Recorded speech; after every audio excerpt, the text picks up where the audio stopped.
still growing up, but you can see he's going to be a film star. You never saw a better-looking kid, did you? Right? Right, unveil the car, please. No, not that way, the other way, you twit. Okay. Right, don't rip it. I have to pay for it. Right. Now, unveil it right to the back. Right, now. Excuse me, I'm going to help you. Right, let me tell you something.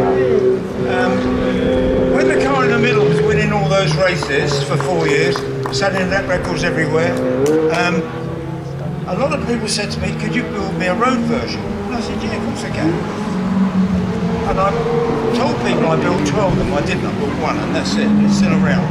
And the most remarkable thing was, back in 1967, whatever it was, you could buy, oh no, it's later than that, doesn't matter. You could buy one of those brand new for £1,600, pre-inflation. It just seems inconceivable now, doesn't it? But then it cost about £3 grand to make it into what it is now. And I was working, as John here will tell you, about 12 hours a day in my plating shop, so I got electric plating shop, so I had the weekend off to go racing. And I couldn't be bothered to do any more. There was nothing in it for me. It was a lot of hard work. So I only ever did one, but I told the world I did all this lot. Now, is Kevin around? Where's Kevin Krogan? Come forward, you. Kevin goes to, this is Kevin who owns the car. Kevin goes to some Ford meet somewhere, and some anorak stopped and went ding ding ding. You know, I got there and he said, yeah, it's a black RS 1600. They said, no, it's not, mate. And they showed him pictures of Brodie and Brodie. He goes back to work because he works in the film trade doing special effects, and says to a guy called Stuart, who's some here, where's Stuart? He's hiding, but doesn't matter.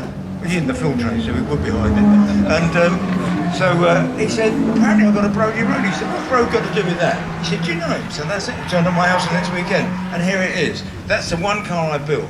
Thank you very much, Kevin, for looking after it so well. Thank you. Yeah, good man. Right, next car, please. No, not the middle one, the one on the end.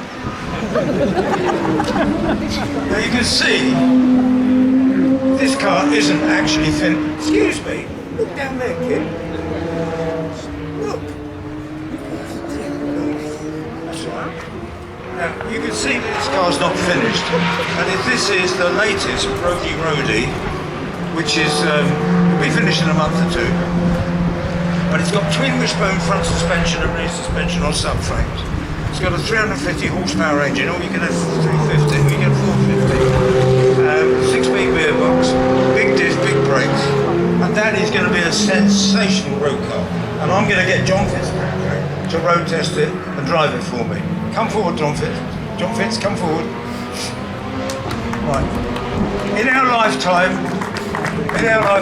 we all have heroes. This is one of the greatest drivers I ever saw.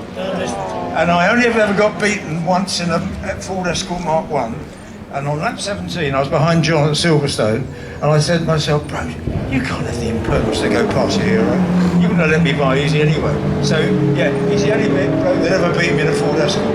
Thank you, John. Love you, Dave. Love you too. So, yeah, they're going to be a good car. Now, come forward, Carl. So much so that I've got a salesman. This is Carl Jones, one of the greatest drivers that ever stood next to me. He's going to be the chief salesman for the Brodie Roadies. So if any of you in the near future want to buy a 350 or 450 horsepower Liberty 60, big brakes, big gearbox, Mark 1 Escort, that'll blow away anything you come against, you see Carl, because he's on commission, right? Thank you, Carl. Right. Middle car.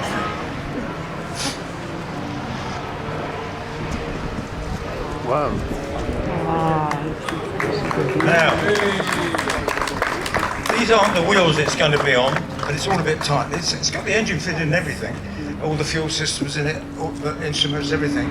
But that's the rebuilt car that I did all the winning with in 69, 72. And I remember when I wanted to sell it, people kept saying to me, well, I don't want a Mark 1 Escort, can't you stick it in a Mark 2 shell? I said, no, you do it. So in the end, I stripped everything out, electroplated everything in my plating shop so it looked immaculate. And I got more for the suspension than the wheels and the seats than I was asking for the whole car. So the body shell went down to my friend's 1,200 acres at Marlborough, Wiltshire, and stayed there for 41 years. And then in 2010, the doctor said, "You got 5 years, bro." Excuse me. I think I've had 12 of those. They're not right all the time, are they? No. So I'm sitting at home watching daytime television, feeling pretty bad. And let me tell you something. Daytime television will kill you. It is shocking, I can't tell you. Anyway, I thought, you need a project to get over this. And I remembered I got the body shell up at my place at Brackley. So I started rebuilding the car. That's the car. First you finished, got the engine in there, and I went, where's the guy that did the engine? Jeff Williamson. Jeff Richardson. Jeff, come here. Jeff! Come here, you! This is the great Jeff Richardson, who built my Formula 3 engine in 1963. Yeah, and I'm telling you, he looks younger now than he did back then. So I don't know what he's taking, but we all would have some of it. So Jeff built the engine. You can lift the bonnet up and show the guys. Lift the bonnet up, yeah, let's have lift the bonnet. So Jeff built the engine in this, and he built most of my engines. Yeah. Most of my engines as the seasons have gone on. This is a terrific guy. And I don't know why he looks after me so well, but he does. It doesn't cost me much, you know, for him to say these things.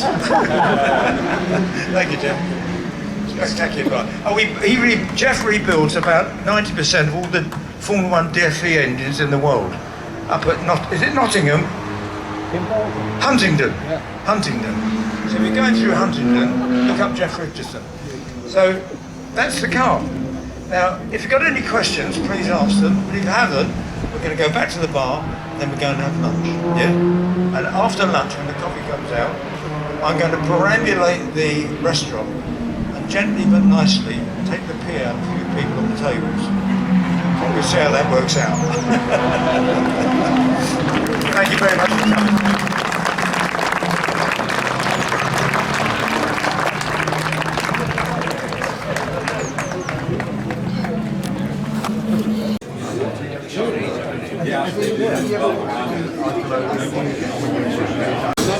Attached to that.